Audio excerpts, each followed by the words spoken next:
Let's go.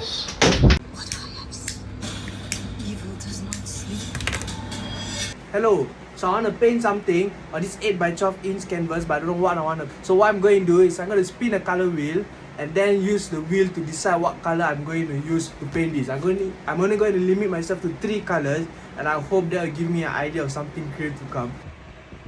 Okay. Gold. Red, blue, gold. Alright, let's go. So we got red, we got blue, we got gold.